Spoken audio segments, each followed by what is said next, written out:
Welcome to the Ad Nauseam podcast, where classical gourmands everywhere can finally get their fill. Join us for a delectable discussion of Greco-Roman civilization stretching from the Minoans and Mycenaeans through the Renaissance and right down to the present. And now, ladies and gentlemen, here are your hosts, Dr. David Noe and Dr. Jeff Winkle.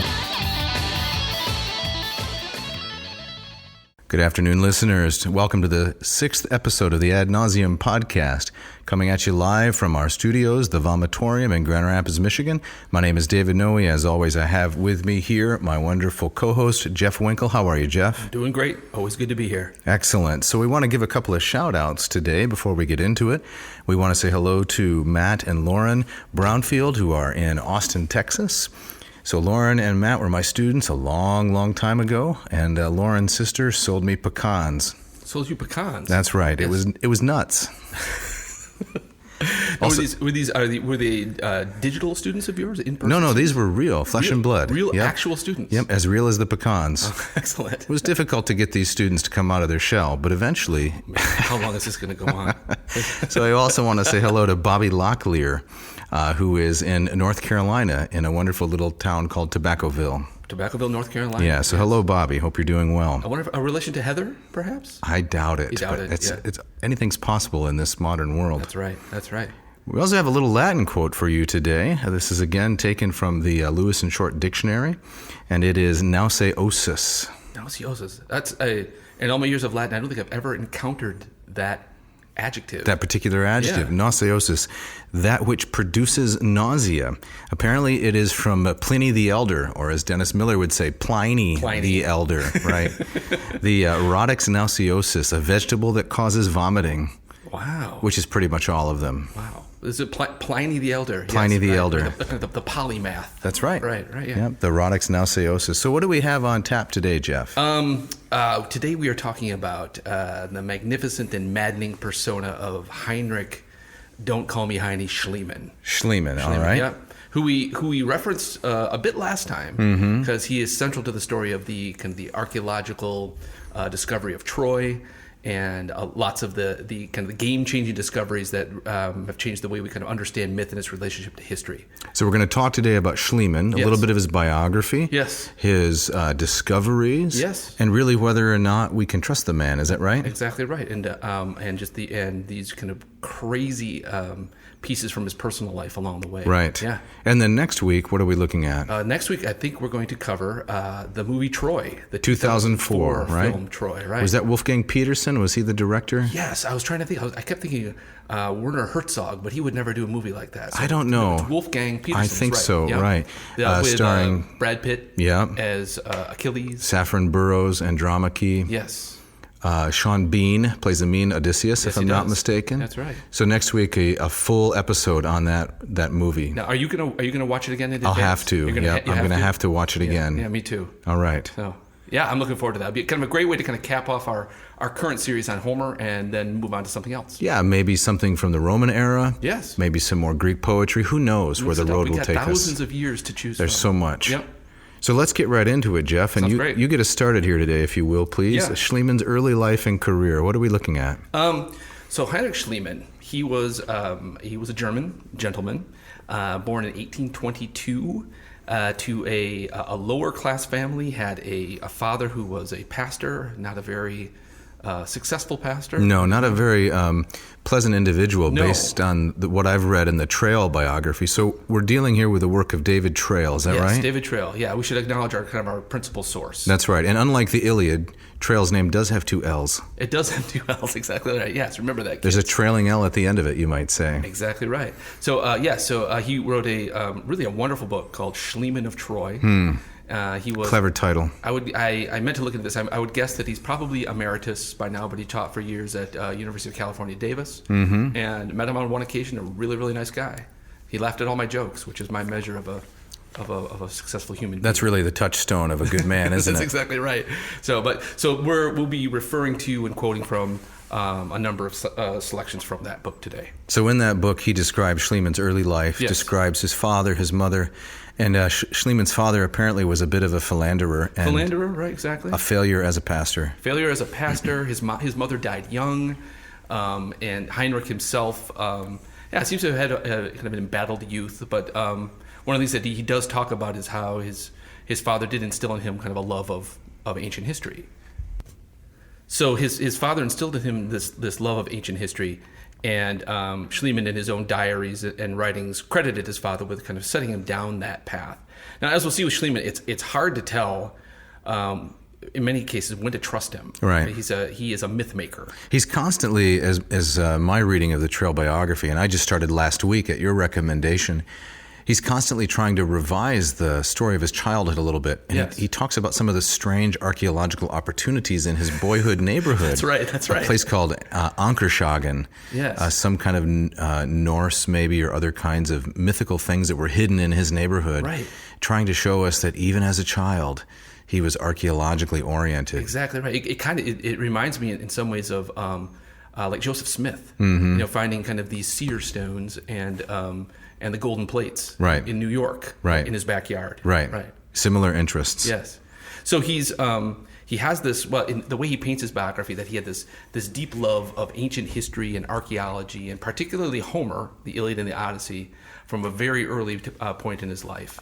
And he makes this claim, although it only really comes out later, that he had decided that he was going to find and excavate Troy at something like age 7, and that his father had shown him this engraving of the famous scene of Aeneas, the Trojan warrior, escaping from Troy with his crippled father on his back and his father carrying the household gods. Right. This image that was so central to kind of Roman identity, and he saw that and he was so fascinated by that he says, "I'm going to find that." And what were some of the first steps? Can you tell us a little bit about Schliemann's education? He seems to have been a rather unremarkable student. Okay. Right? But it's hard to kind of separate again kind of the wheat from the chaff in this business. In your reading of Trail, did you come across kind of things that struck you about his early education? Well, he says that he went off to the, I'm probably going to butcher the German here, so all you native German listeners, plug your ears, the Realschule and the Gymnasium, which was a standard path or trajectory for a lower middle class German boy in the 1820s, 1830s, and he began studying Latin.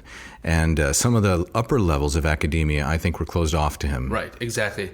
So that seems to be a part of kind of Schliemann's quote unquote tragedy. And he played this up in his own writings, is that this unfairness, Right. This injustice that, what he really should have been would have been, a university professor. That's right. I'm just a poor boy. Nobody loves me. Exactly, right. And in terms of the way that his family treated him, that seems to be accurate. Yeah. But for whatever reason, he never divulged a lot of those details. Too embarrassing, I suppose. Yeah, exactly. But instead talked about his humble beginnings. Right. One interesting note from the Trail biography is that Schliemann wrote a thoroughly wretched Latin essay.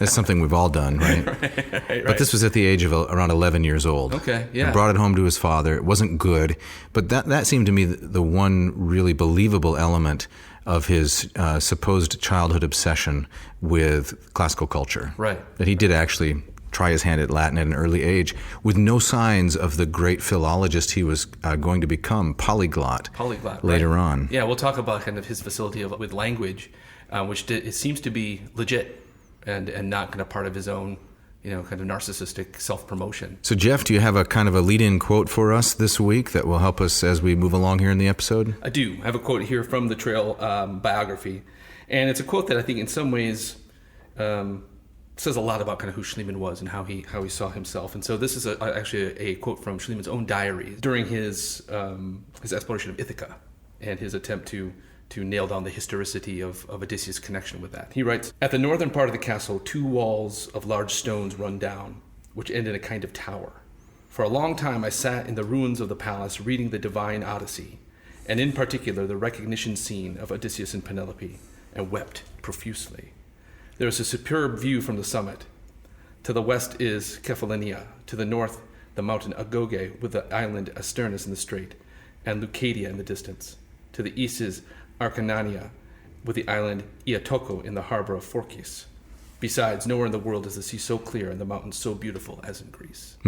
That's really lovely. It is quite lovely, right? So Schliemann's a good author. He writes in an evocative, sentimental almost style, Right. where he's reaching back into the Odyssey and the things that he loved and trying to locate himself within this heroic world. Exactly, right. And he has this I think you see a bit of that kind of deep romanticism view of those things. I mean, to Schliemann, it seems these characters and these stories were more real in some sense than the living people around him. Right. And so, I mean, not to speculate too much, but a childhood of deprivation to retreat into a kind of romantic fantasy world seems very believable. It doesn't seem like an uncommon trajectory. Yeah, exactly. So that was written, Schliemann wrote those words, I think, in the early to mid 1860s. Yes. But from his childhood to that time, what kind of a life did he go through? How did he make his fortune or fortunes?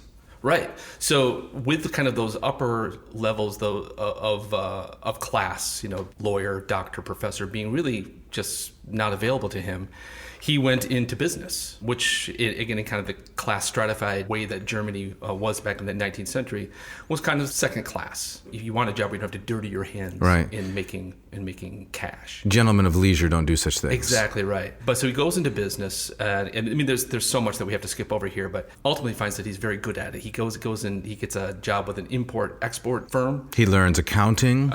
Right. The grocery kind of list keeping, starts out as a grocery clerk. That's right. Like Ulysses Grant, actually. Is that right? Mm-hmm. Yes. Grocery store owner in Illinois. Right.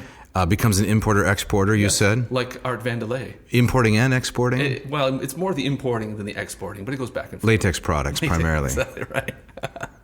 And so, this required a lot of travel on his part. So he's going all over the place, buying goods, selling goods, as we'll see, kind of attempting and often successful in cornering the market. Specifically St. Petersburg, if memory serves. Yes. Russia, right? Russia, right. And it seems that it's during this time of his travel. I mean, his travels took him all over the world. Right. He spent a lot of time in America and all over Europe, Russia, Africa.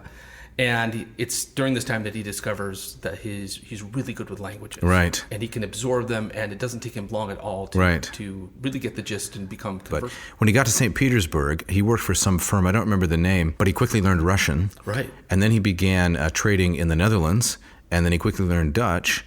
And so he kind of bluffed his way at first, but soon once he had learned these languages, he became indispensable to the many firms for which he worked. This was in the days before Google Translate. Exactly right. Right. You have to imagine this was a way for him to kind of leapfrog over so many competitors if he could go directly to the source and use their language. Now, for those of you who might have maybe heard a little bit about Schliemann before, it would be very easy to say, well, couldn't that just be another one of his bluffs that he claimed this, years later? But we know from Schliemann kept these copious diaries, which are still out there, very readily available. And he made a practice of keeping those diaries in the language of whatever country he was working in at the time. And so there's this physical, tangible evidence of his skill. One really remarkable example of that Trail records is that when he went to Egypt, he learned Arabic, and he wrote 65 pages of his diary in Arabic, continuous. Can you imagine? It's phenomenal. It reminds me somewhat of the character Frank Abagnale in the Catch Me If You Can movie with Leonardo DiCaprio. Yeah. So remember, he goes through all these scams and schemes, but then he passes the Louisiana bar. Right? That's right. And then when he's interviewed by the FBI, I think, and they say, you've been lying that you are a heart surgeon, you've been lying that you're an airline pilot. How did you pass the bar? And he said, I studied. Yeah.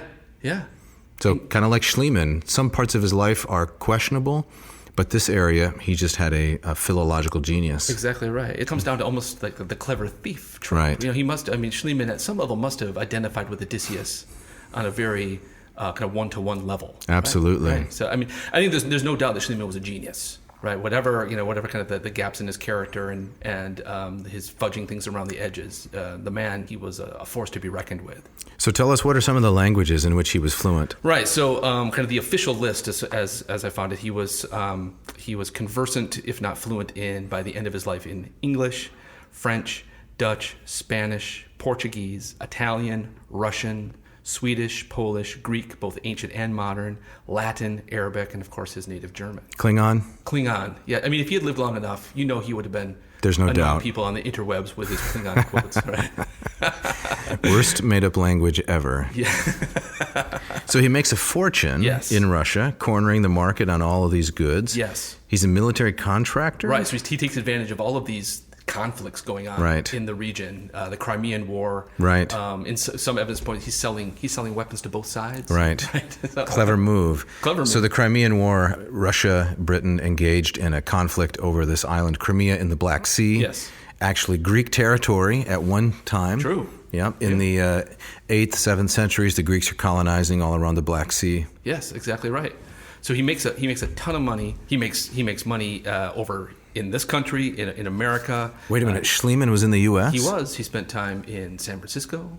He spent time in Indiana, or at least faked being in Indiana. I don't know why he'd fake being in Indiana. Well, he faked, I think, a 5-year residence. That's right, to get a divorce, right? That's right, to get a divorce. We'll get to that. We'll get to that. That's a really fascinating point. But he comes to San Francisco in 1851, and his brother was there, right?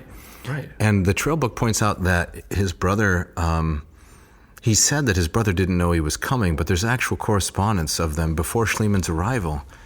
That's right. This strange redaction of the historical record that he engages in. It's really strange. He kind of he's almost Forrest Gumpian. Yeah. And like he's always showing up at the perfect time. Millard Fillmore. Oh man, he claimed to have an hour and a half meeting with Millard Fillmore. Yeah. But Fillmore, he put off a meeting that he was supposed to go to. It's like, I got to talk with this guy. I got to talk with Schliemann. Right. And which I think Trail suggests likely never happened. Right. Yeah. So concerned about cultivating his public image in a time when very few people thought of that, apparently. Yes, exactly. So way ahead of his time in a not a very good way, I suppose. Arrives in San Francisco. Yeah.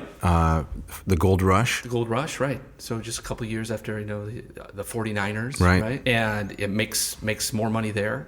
In 6 months, how much money did he make? He was over $1 million. Wow. Right. So I don't have my calculator. But in 2020 terms, it's got to be. You could buy a small country for that. Exactly right. Yeah, his own private island. Right. Incredible. So by the time, I think Trail says, by the time he's about 35, 36, he's got more money than he could ever spend in a number of lifetimes. And he's independently wealthy. And this is when he turns his attention towards what he's most famous for. There's these archaeological expeditions, and most famously, kind of his discoveries at Troy, and then later at Mycenae. So it's important. I think it's important to kind of to emphasize is that Schliemann did not have any formal training, right, in archaeology. That world of the university world was closed to him. No formal education, no really formal. Beyond a high school level. Right. But a polymath.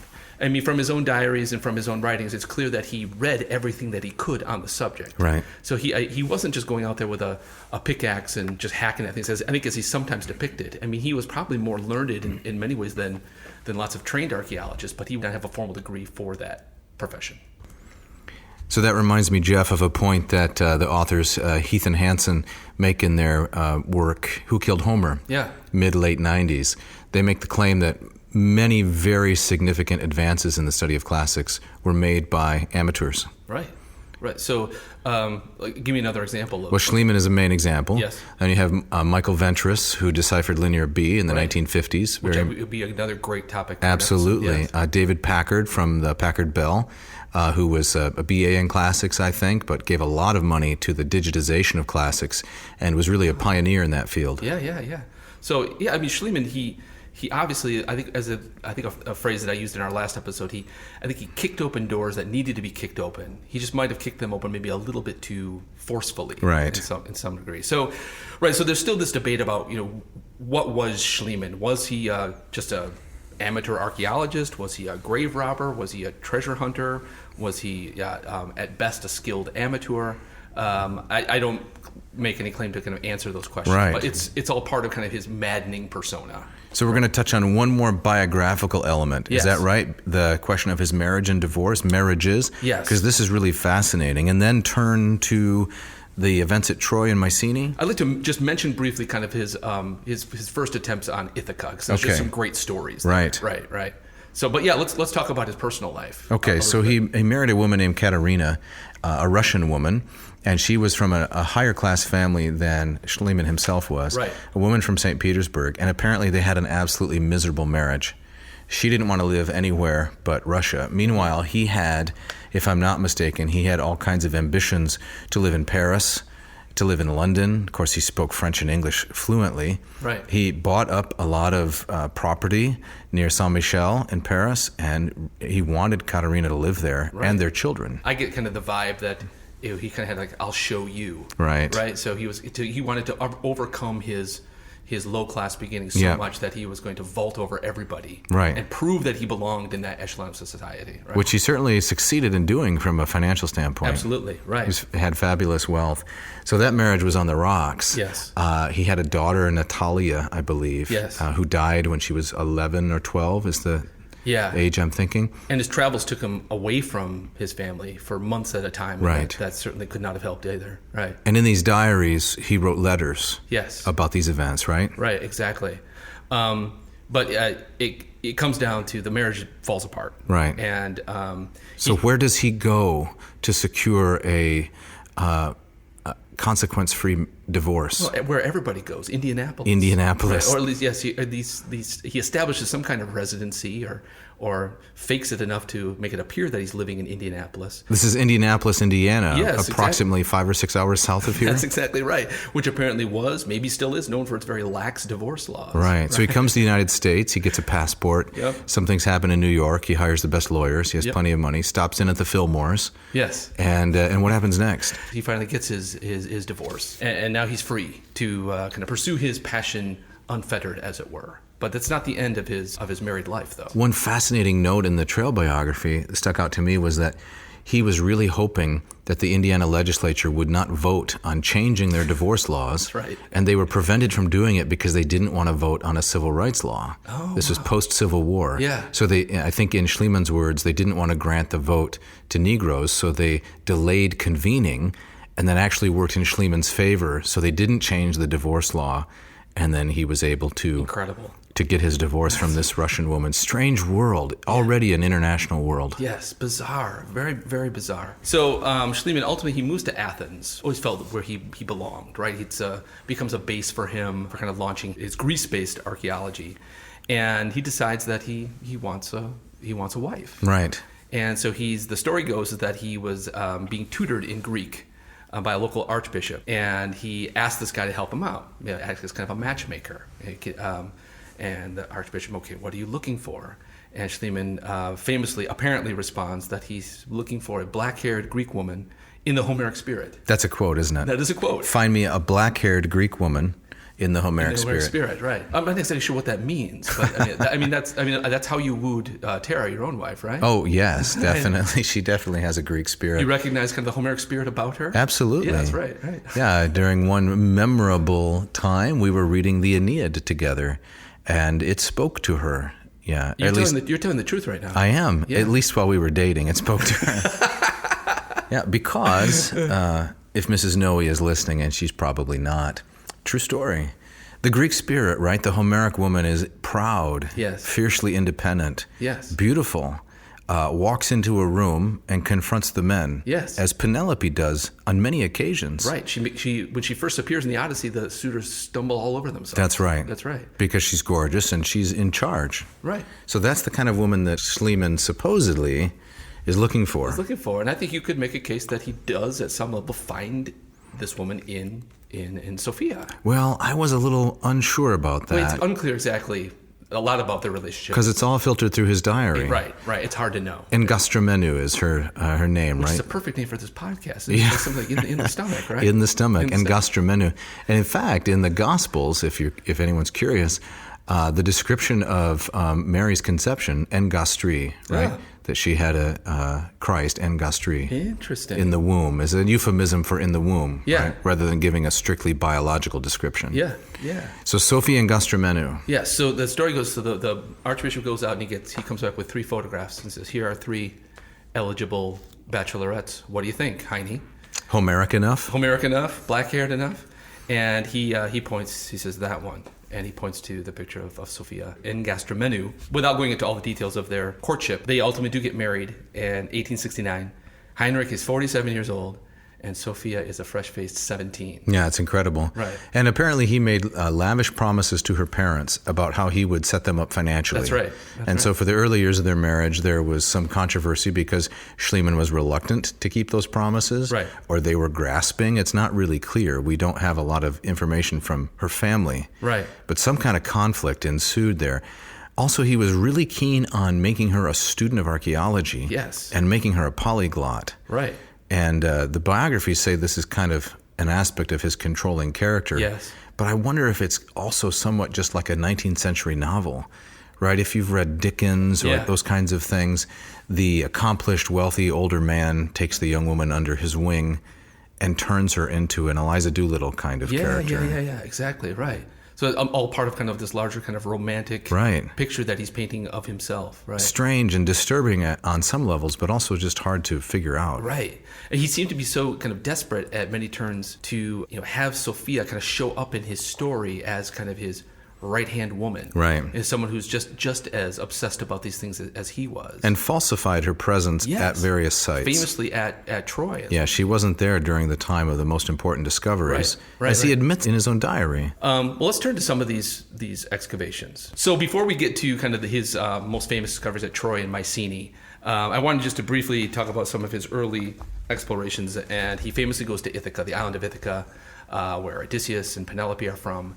And his grand hopes were to find the palace and find artifacts associated with Odysseus and Penelope. He claimed to have found pottery, and he speculated that it would belong to Odysseus and Penelope. Right. So again, that very literal, take on Homer. So Ithaca is west of the Peloponnese, off the coast, somewhere between Greece and Italy in the Adriatic. Yes, exactly right. What's the quote you have for us? It's one of the more famous stories about Schliemann, and it just speaks to kind of not just how obsessed he was with these stories, but really how he saw himself becoming a character. He saw himself kind of almost morphing into Odysseus. Here again from the Trail book, but quoting from Schliemann's own diaries, and talking about his explorations on Ithaca.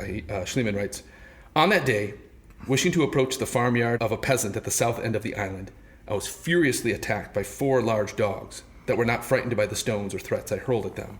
I cried out for help, but my guide had remained behind, and it seems that there was nobody in the peasant's house. In this terrible predicament, I fortunately recalled what Ulysses, Odysseus, had done in a similar danger." And here he's quoting from and referring to a passage from Book 14 of the Odyssey. "Suddenly the barking dog saw Odysseus and ran up to him howling, but Odysseus prudently sat down, and his stick fell from his hand.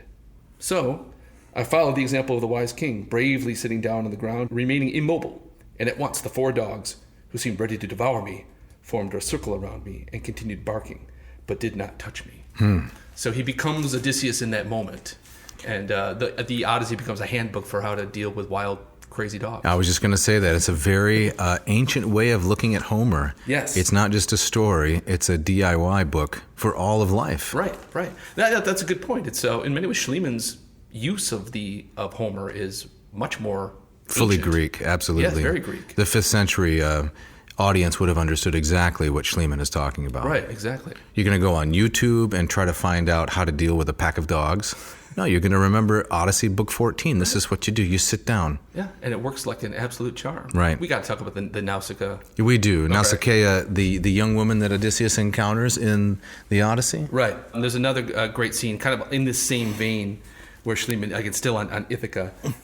You say Nausicaa, I say Nausicaa. Nausicaa. Let's call the whole thing off. Yeah, exactly. We'll agree to All right. disagree. So Schliemann writes in his diary, "Despite this, I wanted to see the spot where Nausicaa played ball with her companions and met Odysseus, and since I could not jump across the channels, I took off my clothes." No, look out. "Keeping only my shirt and woolen undershirt and waded across." So, did they wear woolen undershirts in the 19th century? So he's just got the shirt and the undershirt on, and everything else is al fresco? Keep moving. Okay, sorry. "Often I was up to my middle in mud and water. Often I took a wrong turning and had to come back. But finally my efforts were successful, and I reached the mouth of the ancient river. Joyfully I imagined there Nausicaa's welcome of Odysseus. My state of undress caused me considerable embarrassment in front of the women, who were busily pulling out the ripe flax from the ground, root and all, and throwing it over their heads to dry. In addition, I had to suffer the taunts of the men who were engaged in digging a ditch." So kind of a rare moment of self-deprecation. Yes, but Schliemann he's becoming Odysseus. Yes, he's becoming Odysseus. And the women with the flax there are kind of like the Nausicaa's entourage, right? And so Odysseus washes up naked on the beach. Yes, he's lost everything. That's the message in the Odyssey. Lost all his companions, everything, not a shred of clothing left. And then he quickly moves on from there to his palace on Ithaca and rights all the wrongs. Right, exactly. And so Schliemann, I think, in some ways, kind of sees himself doing the same. That's right. Yeah. So let's move on to Troy. Yes, this is the big prize, Mm-hmm. and what Schliemann claims, like we said, that he claimed that he wanted to excavate. He wanted to excavate since he was 7 years old. Yep. And now he finally has the means and the freedom and the money to do this. So this is 1870, Yes. fall of 69, spring, summer of 70. He's Right. now, 48 years old? Yeah. Approximately. About that, right? Yep. A year after marrying Sophia. Mm-hmm. And he's out there. And I think it's important to note that he's not the only one doing this. No. Right. Who are some of the other important names? Well, I think the most important name here is Frank Calvert. Right. Who was academically more legit. We mentioned him last week. We did, Frank yes. and his family, he had a brother Frederick. They lived there in Troy, right? Right, exactly. They lived there in Troy. And Calvert was Or Turkey, we should say, probably. Right, yeah, northwestern Turkey. And he was very instrumental in kind of narrowing down the possible sites of what could be Troy, right? There were a number of what archaeologists call these tells, these kind of unexcavated mounds. I think it's often the story is told that Schliemann is such a maverick that he's the only one doing this. He probably would like to have seen himself that way. Yes. But he was one of maybe a handful that were taking these stories more seriously. He just turned out to be the most successful, and the question is, were all of his practices legitimate, or were Right. they shady? He seems to have been pretty unkind to Calvert and ripped him off on a number of occasions. Yeah, right. So it's Calvert, who I believe is the one who ultimately steers Schliemann towards the mound called Hisarlik, Yeah. which ends up, long story short, ends up being what we accept now as the site of ancient Troy. Earlier it was Bunashabi. Bunashabi, right. And there's talking about a great story. So Schliemann is considering this other mound of Bunashabi. And he says, Do tell. Nice. And so he's got to test it, right? So he's got how do figure is it Troy-y enough? Right. He's got to find a way. And so again to the trail book, Schliemann goes and checks out Bunashabi, and from his diary we read about how he comes to the conclusion that this is not the right place. He says, I left my guide with the horse at the top, and I went down the precipice, which inclines at first at an angle of 45 degrees, and then at an angle of almost 65 degrees, so that I was forced to go down on all fours. It took me almost 15 minutes to get down, and I came away convinced that no mortal, not even a goat, was ever able to run down a slope of 65 degrees, and that Homer, always so precise in his topography, could not have wanted us to believe that Hector and Achilles ran down this impossible slope 3 times. Yeah, the 3-time race around Troy Right. couldn't happen here. No, and this comes up again with Schliemann again. He seems to have this very detailed and imaginative way that these things happen. Well, he has a detailed and extensive knowledge of Homer. Yeah, well, yes, without a doubt. Self-taught. Self-taught. But then he wants to apply all of these details precisely to the terrain. Exactly. Sometimes it works. Sometimes it doesn't. Sometimes it's not clear what's going on. Right. And so in this case, that again, he kind of stumbles onto the truth, but not by any kind of really scientific method. Right. He moves on to the mound of Hisarlik, and this is where he starts his some of his most famous discoveries. He starts to dig and digs several trenches. He's there, I think, ultimately 3 years, I believe. Right. Removes a massive amount of material, right? Cubic meters of rubble each day. Cuts off the top of Troy, even though Calvert and Calvert's wife, both of whom were, decent scholars, are telling him, don't do that. Don't remove all this material. You're going to ruin the site. Yes. And if you just take off the top, you're not going to find the Troy you're looking for, because they're Byzantine, they're Roman, they're ruins stacked upon ruins. Right. More than 7 levels of Troy. Yes, exactly right. So the archaeology at this point is still a rather new science, but guys like Calvert recognize that when you're dealing with a tell, you're dealing with all kinds of layers of time, not just some kind of photograph. And you have to note every location and every depth. Right. And for an amateur, I guess Schliemann was pretty accurate, but still cut some corners. Right. He had an idea of what he wanted to find. Right. He was looking for something that was Priam's treasure. Priam's treasure. He was looking for a city that he had imagined, and he wanted to find the city that he imagined. Did he find it? What do you think? Well, I mean, I think he set the ball rolling for finding the Troy that, as we talked about last time, the levels of Troy that we now accept being from the era of the Trojan War, and show evidence of some kind of conflict. Right. But he barrels right through that. In fact, his most famous discovery, the so-called treasure of Priam, he finds at Troy level 2. And so, it couldn't have been from Homer's Troy. The chronology is wrong. It's completely wrong. Hundreds of years off. Right. But Schliemann doesn't know these things, doesn't care about these things. And here it's also the fishiness of his discoveries comes into play. Just like as we'll see at Mycenae, he discovers this cache of treasure. Yep. And it's right at the end of his excavation time. Or he finds this, and it's not long after that he stops the excavation. So he finds this tremendous hoard of gold and jewelry and bowls. He shuts down the excavation. One of the criticisms I've read is that people say, if you find that, wouldn't that be just reason to stick around? To keep going. But for him, it's like, boom, it's the big song and dance number. Well, and so the implication is that he salted these sites with things he had counterfeited. Yes. And brought in. Again, we're talking about an era where there weren't a lot of international laws about like what can go in and out of the country. And Schliemann knew how to skirt them. Sure, and he knew who to pay off. Right. And but the Turks themselves start getting wind of what he's doing and what he's finding, and so these rumors that he's having forgeries made and passing them off to the Turks and smuggling the real stuff out of the country is a shadow that really follows him really for the rest of his life. Yes. And in his own diary, he admits that sometimes to avoid a workman stealing things, whether they would or not, who knows, but this is what Schliemann says. Yeah. He would have his wife hide some of these items in her skirts and so forth. Right. And he would, control the times when the boat left the Troad to go back to Athens to skirt, the inspections from the Turkish officials. Yes. It's very much a Wild West kind of environment that he was functioning in. Right. And promoting, probably. Yes, exactly, right. So it seems that the bulk of that so-called treasure ends up winding up in Berlin and on display for many, many years. Right? Yeah, I want to talk about one object that I wasn't really familiar with until I read the Trail book, and I've had the good providence to visit many world museums, for which I'm very grateful. Yeah. And that is the Helios metope. So the Helios metope, which was found in Troy, is a picture of Helios, the sun god, on quite a large relief sculpture, which means it's not sculpted in the round, but the figure is just in relief, that is, protruding slightly from the substrate, from the background, you might say. So it's the god Helios with his sun chariot and the rays coming off his head like a halo. Yeah. And I didn't remember this, I've never seen it, and so then I did a Google search, and apparently it's in Berlin. And Schliemann cheated Calvert out of the real value of it by lowballing the value and then paying him for half. So something by like a 1/10 of the actual value. Wow. So Schliemann was a very, very shrewd businessman. Right. That seems very Schliemann-y. Yes, it does. Right. Come on, Heine. Yeah, let's wrap up this part by talking about the Nachleben and the afterlife of some of these Trojan treasures. Priam's treasure was on display until 1945. If you know a little bit of history. Yes. 1945 Berlin, not the greatest place to be. No. You got Hitler in his bunker. Not a place you'd want to stroll and pick up a latte. Exactly right. So what happens then in 45 in Berlin? Well, you got the Americans and the Brits coming from the west and the Russians coming from the east.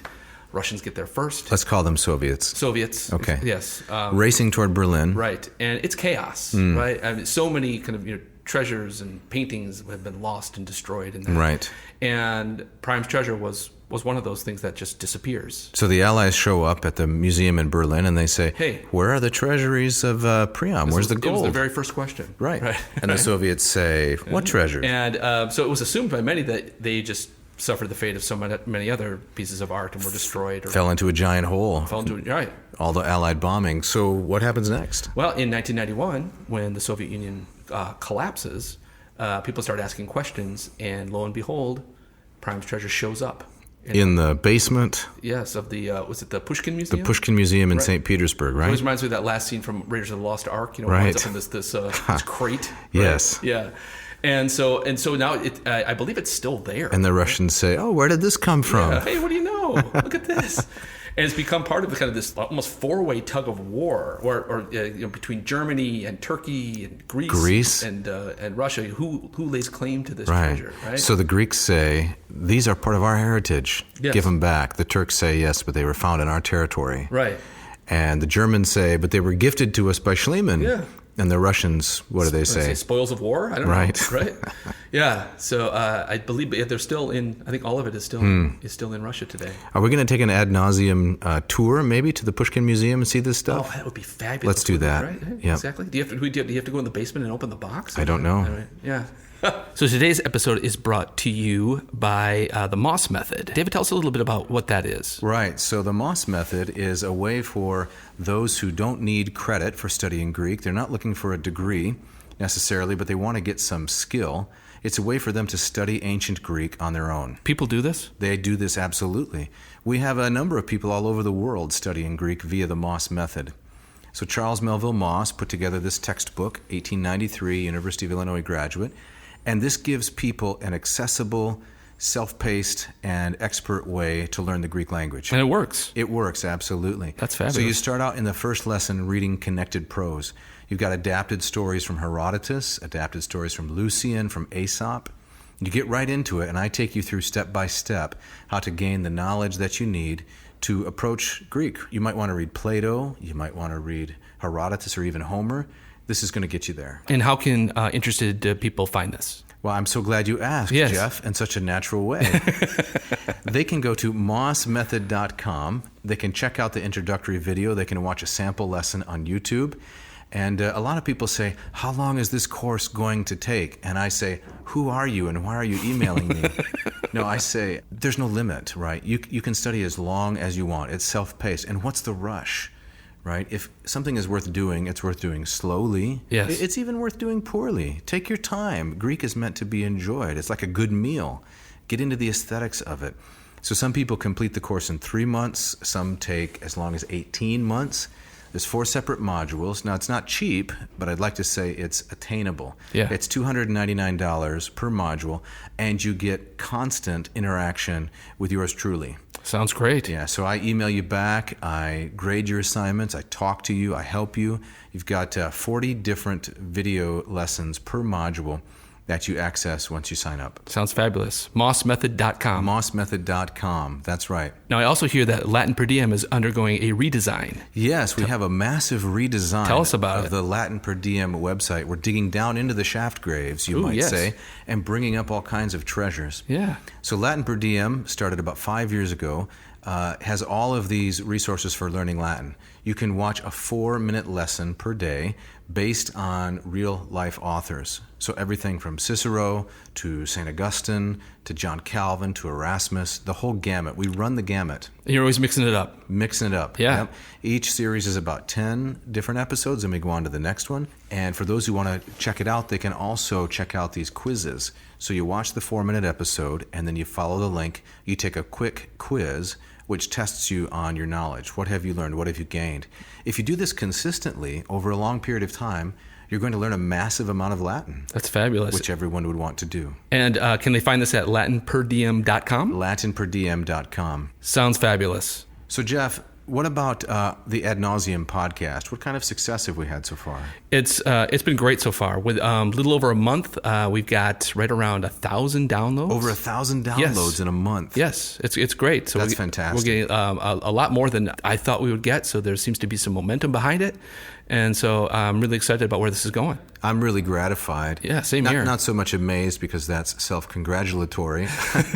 I'm grateful. I'm so thankful that people are downloading it. They're listening to it. I got a comment just the other day from a friend in Arizona, and I said, how is your son liking Ad Nauseam? And he said something like, he feels like it's giving him an in-depth understanding of the Iliad, and he can't stop laughing. Wow, that's high praise. That is Yeah. exactly what we want. Exactly. Kind of So how can listeners support our efforts? What should they do? it's just by leaving reviews. That's right. On At Apple, Spotify. whatever your platform is, Yep. right? If you like it, tell us you like it. We'd be so grateful for that. And we'd love to hear suggestions for episode themes. That's right. Yeah. So topics at adnauseam.com. Yes. You can also contact us individually. You know, if you want to complain about me, you send an email to Jeff at adnauseam.com. Right. And if you want to complain about me, Which nobody would want to complain about you, Of Jeff. course not. Right, exactly. You would send your missive to Dave at Ad Nauseam. Thanks, everyone, for listening. So we move on from Troy to Mycenae. Mycenae. So, there's also, it seems that Schliemann used some of Priam's treasure or as a kind of leverage, undoubtedly playing off kind of the animosity between Turks and Greeks. Yes, and between professional archaeologists. Yes. Because he really wanted to go to Mycenae. Right. And he staked a claim to Olympia. So let's turn to what happened at Mycenae. So you want to talk a little bit about what did he do? What did he find there? And why is it so important? Yeah, so Mycenae is on the Peloponnese, which is west of Athens across the Saronic Gulf. And Mycenae gave its name to the Mycenaean civilization, as it turns out. The legendary home of Agamemnon, Yes. the guy who led the expedition to Troy, husband of Clytemnestra, who murdered him eventually Yep. upon his return. So those of you who have read some Aeschylus one of his most famous tragedies is Agamemnon, which is about the murder. In the opening scene, Agamemnon comes home, and the guard is lying dog-wise on the roof. Just dog-wise. A wonderful Greek expression. Yes, right. So he comes home to Mycenae, and he's promptly murdered by his wife Clytemnestra and his cousin Aegisthus. That's right. Who are having an affair. He brings home Cassandra. This is obviously for another episode because it's just a wonderful tragedy. But antiquity had recorded all of these events, and then Pausanias, the Greek travel guide, right? This is, what's the century? Second century. Second century AD. Pausanias goes on the world tour, much like Schliemann, and records what he sees at all of these sites. And when he comes to Mycenae, he says, you can see here the graves of Agamemnon, the grave of Clytemnestra and Aegisthus, because of course they were then killed by Agamemnon's son Orestes. That's right. You can find the graves of Eurymedon, of all of these famous kings, as well as Agamemnon's father, Atreus. Right. So Schliemann goes there and he starts to dig. Yeah. I mean, amongst some of the famous things he finds there, he finds these tholoi tombs. What's a tholos tomb? It's a massive. Sometimes they're called beehive tombs. These partially, they're kind of covered in a hill, but they're these massive, almost Egyptian-like stone structures that cone-shaped, right? They kind of come up to a point like a beehive. Yeah, you'd walk into it and you'd be on the inside of the beehive, right? And the surface is nicely smoothed out, right? There's a giant entryway, huge causeway that leads you to the doors of the tomb. Yeah, a dromos. So the architecture is described as cyclopean. Right, yes. Because only a cyclops would be strong enough to move these massive stones into place. Exactly right. And that term also applied to kind of the walls of Mycenae as they're found as well. That's right. It's still, it boggles the mind. Yep, Tiryns, other Mycenaean sites. How did they do this? So the Cyclopean architecture becomes one of the hallmarks of Mycenaean civilization. Exactly right. So he starts to dig there, and he grave circles. So he immediately, of course, he makes these claims saying, Pausanias was right. What he saw, I found, right? I found the grave of so-and-so and so-and-so, and the list goes on. But his most famous, and in some ways his most controversial finds, are the stuff he finds like right inside the gate, just beyond the famous Lion Gate of Mycenae. Today, if you visit the site, you walk through the Lion Gate and you turn immediately right, and there are these grave circles that Schliemann dug up. Grave circle A, grave circle B. That's right. And these are shaft graves. Yes. What's a shaft grave? These long, narrow shafts dug down deep into the soil. Imagine taking a Pringles can. Yes, exactly. Right, inserting it into the. No one would ever do this because they're Pringles, but inserting it into the soil. Yes. Right, removing all the Pringles and then layering into that cylinder bodies, jewelry, ornamental gems. weapons. Yes, that's a shaft grave. That's a shaft grave. So he finds a number of these. He finds 5 of these ultimately. And what are in these shaft graves? He's pulling out one gold piece after another. All these gold buttons, these ornamental weapons, diadems. And then, of course, Schliemann immediately gets proof of Homer. The nickname of Mycenae that pops up is Mycenae rich in gold. But by far the most famous things that he finds in these shaft graves are these death masks. And he pulls out a number. I think, does he find 5? 5 or 6, yep. Yep. And which apparently at one point had covered the faces of the dead in these shaft graves. Here's where the most famous controversy kicks in. Is he finds a number of these, and they're not attractive. Right. At least the first 4 or 5 that he finds. I think Trails says about one of them that the face fits no one's imagination of what a king would look like. Exactly right. So your basic ad nauseum host and co-host. Exactly. In class, I compared them like puffer fish. Right. They're kind of bloated, round, and three-dimensional, really. Three-dimensional. They're kind of. I mean, there's a depth to these masks. Yeah, these masks are also considerably thicker and heavier than the one that is supposedly the mask of Agamemnon. Right. Big goofy ears, right? But flesh underneath. Yes. And when the masks are taken off, according to the story, so he brings in from Athens an artist to draw the face, and then he sends a telegram off to King George, the king of Greece. Yes. Who's not a Greek, actually. No, he's a Danish guy. Who has been installed on the throne there. Right. And the telegram says something along the lines of, I have gazed into the face of Agamemnon. Right, that's kind of the romantic myth that survives around this. We have the actual telegram. It doesn't have kind of that gauzy wording, but he does telegram the king and says, I have found the graves of Agamemnon and all of these other mythical elites. and makes these very bold claims. The original of that telegram, or an early copy at least, is in the Mycenaean room in the museum there, just a few feet away from a few feet away from the Mask of Agamemnon. Right. So Jeff, is this really Agamemnon? What are the arguments for and against? Well, the Trail is he kind of comes down on the side. Well, I think at the end of the day, I think Trail is on record saying that he doesn't really know. But he's, along with William Calder, who was at University of Illinois for years, are two of the guys who kind of stirred the pot. So again, there's lots of reasons to be suspicious. One, the mask does not. It's kind of it's in the same family of those other masks, but it's much more proportional. So things like the eyelids, right? The lack of eyelashes, as the other masks have. Yes. The imperial, which apparently is a little bit of a beard below the lips. Yes, kind of the long, kind of aquiline nose, and it's more human oval shaped rather than kind of football shaped like Stewie from Family Guy. Yes, and it's idealized. Yes, it's idealized, and so he pulls this mask out, and kind of the idea is that Schliemann is like that's the face of a king, right? And again, just like when he found the treasure of Priam, he shuts down the dig.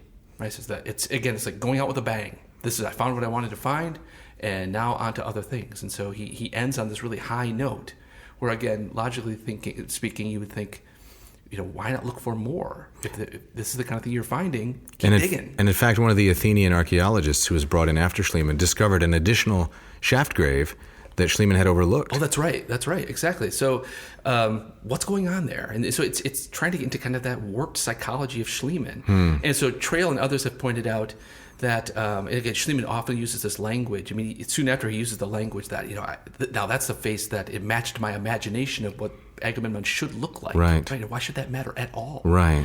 And so it's fair to say, if I can just interrupt, that Trail, the author David Trail has gone cold on this. It has gone cold. In fact, 2 times back in the early 80s, Trail petitioned the Archaeological Museum in Athens to release the mask for a simple kind of chemical test, which would show if it's 200 years old or that's what I was wondering. Right. So one of the theories is that Schliemann went off to Paris or to Athens. Yes.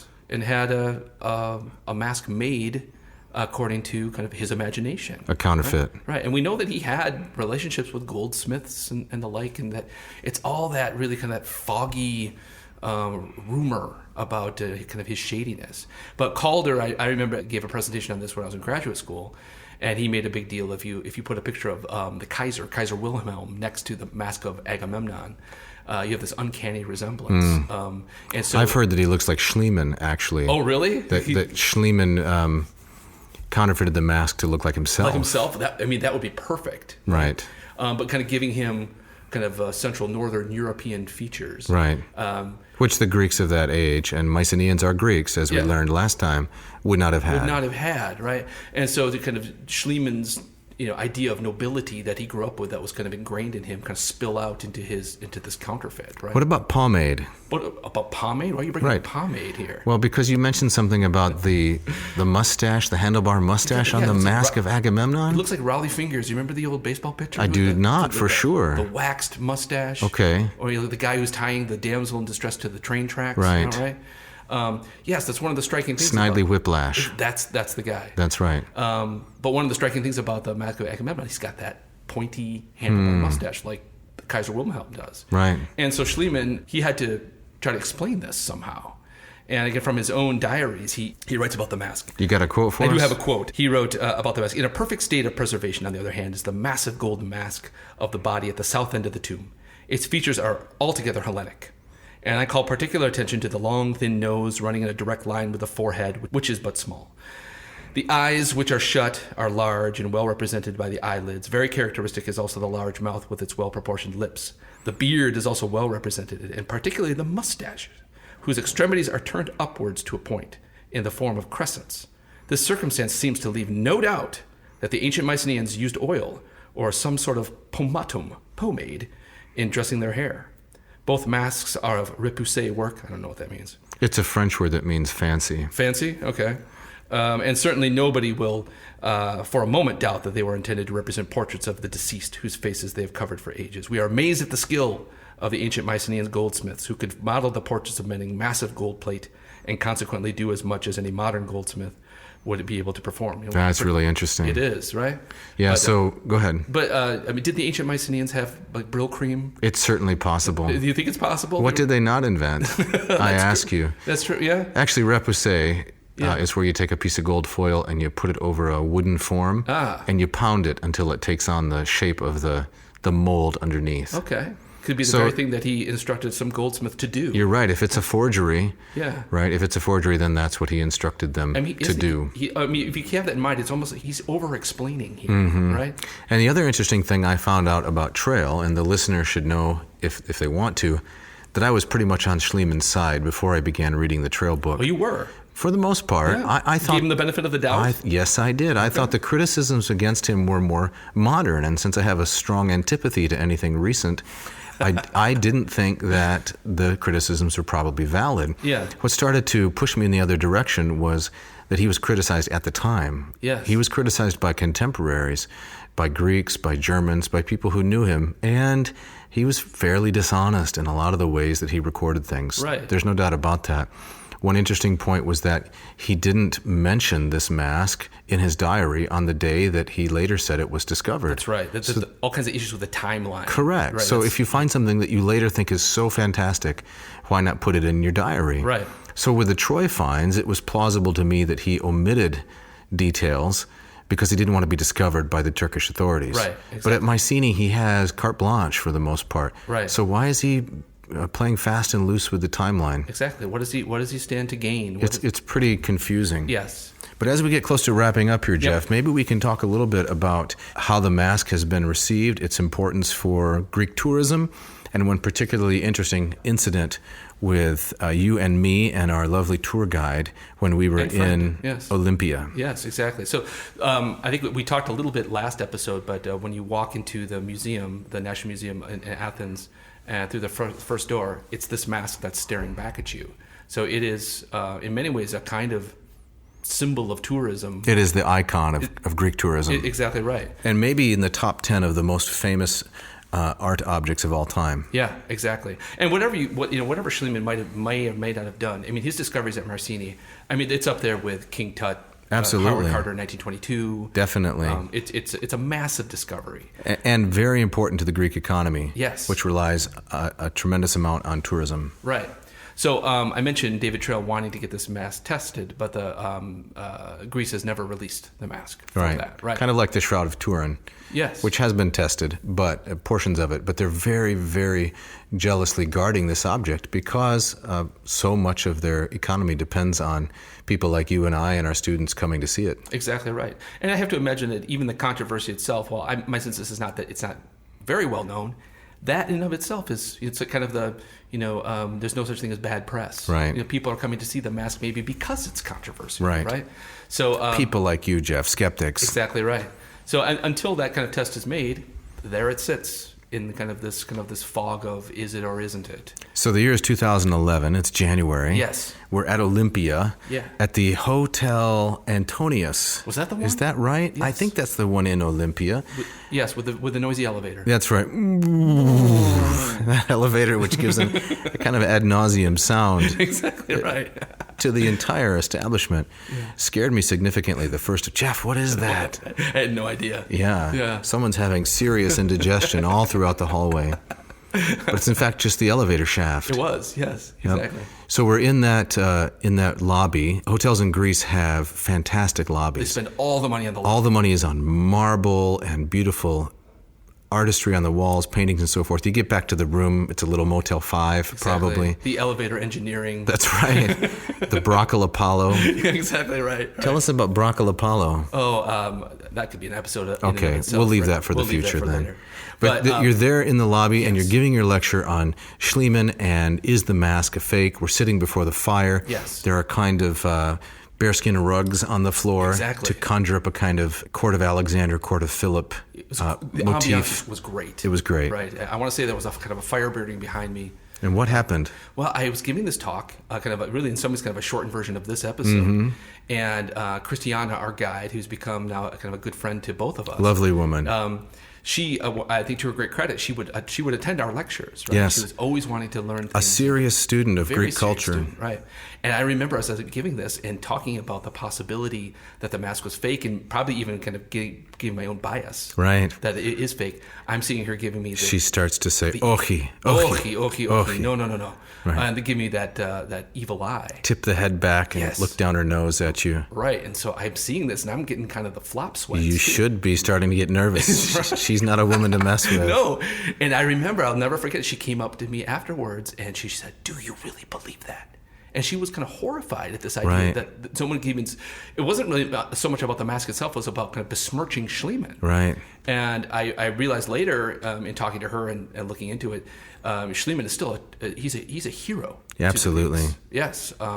He settled there in his late life.